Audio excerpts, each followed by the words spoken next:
আল্লাহ সূরা জুমারের 68 নম্বর আয়াতে বলেন, ওয়া নুফিখা ফিস-সূর, সিংহায় ফু দেওয়া হবে। ফাসাইকা মান ফিস সামাওয়াতি ওয়া মান ফিল আরদি ইল্লা মান শাআল্লাহ। আসমান জমিনে যারা আছে সবাই বেহুশ হবে, আল্লাহ যাদেরকে চান তারা ছাড়া সবাই বেহুশ হবে। প্রথম ফু, দ্বিতীয় ফু, সুম্মা নুফিখা ফীহি উখরা, এরপর আরেকটা ফু দেওয়া হবে। ফাইযা হুম কিয়ামুন ইয়ানজুরুন, হঠাৎ দেখা যাবে সবাই কিয়ামতের ময়দানে দাঁড়িয়ে আছে, ইয়ানজুরুন, দেখতেছে এরকম। তো এই যে কিয়ামতের ময়দানে এইভাবে আমরা দাঁড়াবো, তো আবার আসেন ওই যারা মৃত্যু নিয়ে ইয়া করে যে আবার পুনরুত্থান করবে, সূরা ইব্রাহিমের 42-43 নম্বর আয়াতে আল্লাহ বলেন, ওয়ালা তাহসাবান্নাল্লাহা গাফিলান আম্মা ইয়ামালুজ জালিমুনা ইন্নামা ইউআখিরুহুম লিয়াউমিন তাশখাসু ফীহিল আবসার।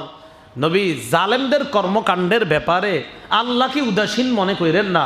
পৃথিবীর মানুষ আমরা সবাই শুনে রাখি, আল্লাহ বলছেন জালেমরা মাঝে মাঝে এত জুলুম করে, তোমরা মাঝে মাঝে, আমরা মাঝে মাঝে বলে ফেলি, আচ্ছা আল্লাহ কি দেখে না? আপনারা অনেকে বলেন, হুজুর এত জুলুম কি আল্লাহ দেখে না? আল্লাহ কয়, জালেমদের ব্যাপারে আমাকে গাফেল মনে করবা না, আমি সব দেখতেছি। ইন্নামা ইউআখিরুহুম, আল্লাহ বলে তাদেরকে সুযোগ দিচ্ছে, ঢিল দিচ্ছে, লিয়াউমিন, ওই দিন পর্যন্ত, তাশখাসু ফীহিল আবসার, যেদিন চক্ষু স্থির হয়ে যাবে, মুহতিঈনা মুকনিঈ রুউসিহিম, মাথাটা উপরের দিকে দিয়ে উদ্ভ্রান্তের ন্যায়, পাগলের ন্যায় ঘুরতে থাকবে। লা ইয়ারতাদ্দু ইলাইহিম তরফুহুম, দৃষ্টি নিজের দিকেও ফিরে আসবে না। ওয়া আফইদাতুম হাওয়া, অন্তরটা শূন্য থাকবে।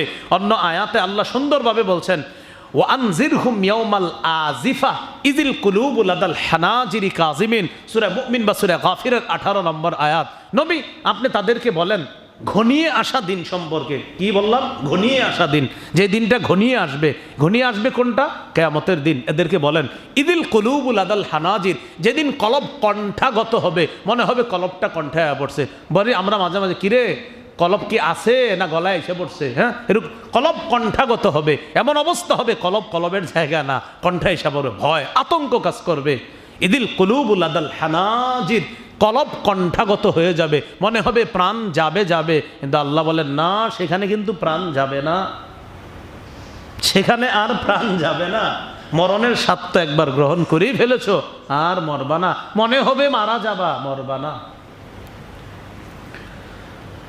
তো কিয়ামতের ময়দানে আল্লাহ পাক রব্বুল আলামিন যখন সবাইকে এইভাবে দাঁড় করাবে, বিচার করবে,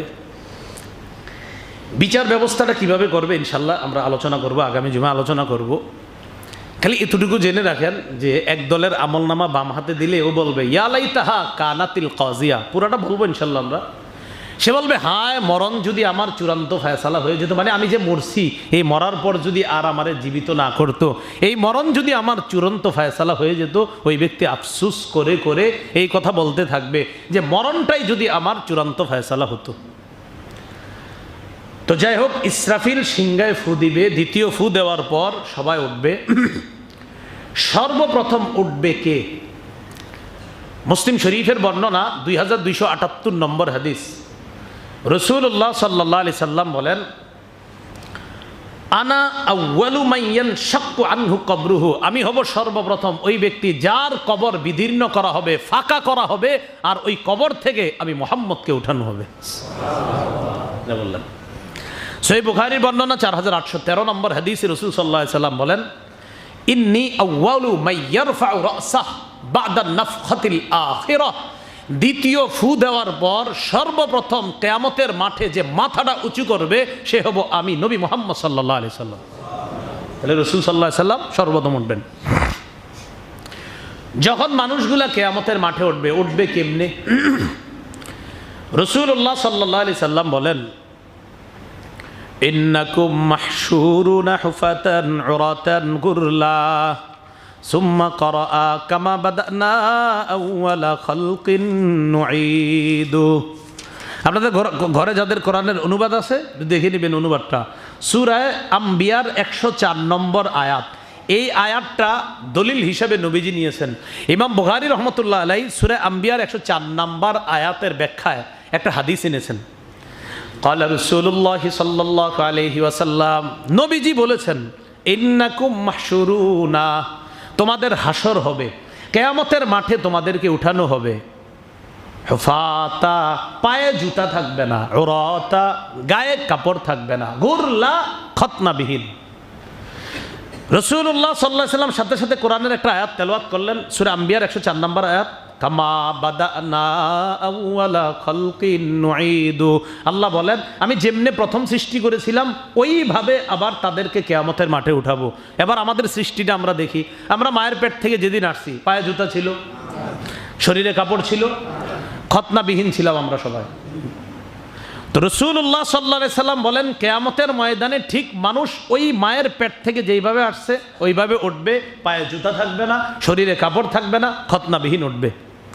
এখন কথা হলো আরেকটা কি, আবু দাউদ শরীফের এক হাদিসের মধ্যে আসছে, মৃত ব্যক্তিদেরকে কবর থেকে যখন উঠানো হবে তখন তাদেরকে ওই পোশাকেই উঠানো হবে যেই পোশাকে তাদেরকে কবর দেওয়া হয়েছে। তো দুই হাদিস তো বিপরীতমুখী হয়ে গেল।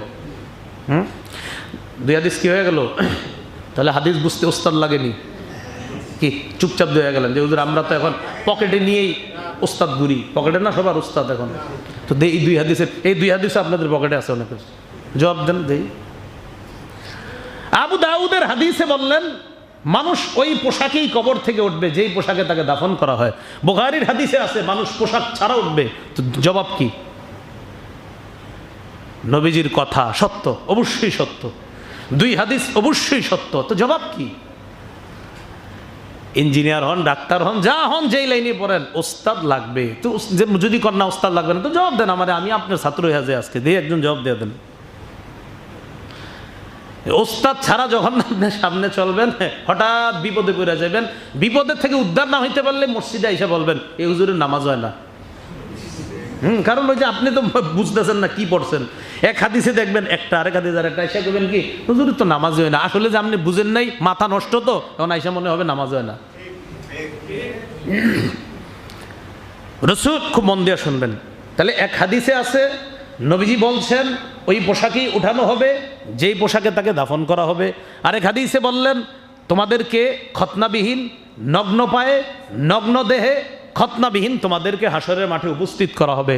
তাহলে দুই হাদিসের অর্থের দিকে দেখলে মনে হচ্ছে বিপরীত অর্থ লক্ষ্য করা যায়, অথচ আমার নবীর দুটি কথাই সত্য।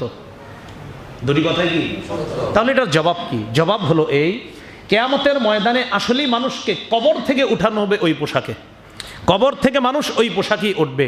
উঠার পর পোশাকটা খুলে দেওয়া হবে, খুলে দেওয়ার পর এরপর পায়ে জুতা থাকবে না, শরীরে কাপড় থাকবে না, সবাই দৌড়াইতে দৌড়াইতে কিয়ামতের মাঠে উপস্থিত হবে। তাহলে পোশাক পরা অবস্থায় উঠবে, উঠার পর পোশাকটা খুলে দেওয়া হবে। হ্যাঁ, পোশাক খুলে দেওয়া হবে, বাস পোশাক খুলে ফেলা হলো, পায়ে জুতা নাই, শরীরে কাপড় নাই, খতনাবিহীন, এইভাবে উঠবে। তাহলে দুই হাদিসের মধ্যে আমরা সামঞ্জস্য কিভাবে করলাম? কবর থেকে উঠবে পোশাক পরেই, উঠার পর পোশাকটা খুলে দেওয়া হবে। তাহলে পোশাক খুলে দেওয়ার পর এখন আর শরীরে কাপড় নাই, এইভাবে সবাই একসাথে কিয়ামতের মাঠে জমা হবে। কথাটা কি মনে থাকবে সবার? তাহলে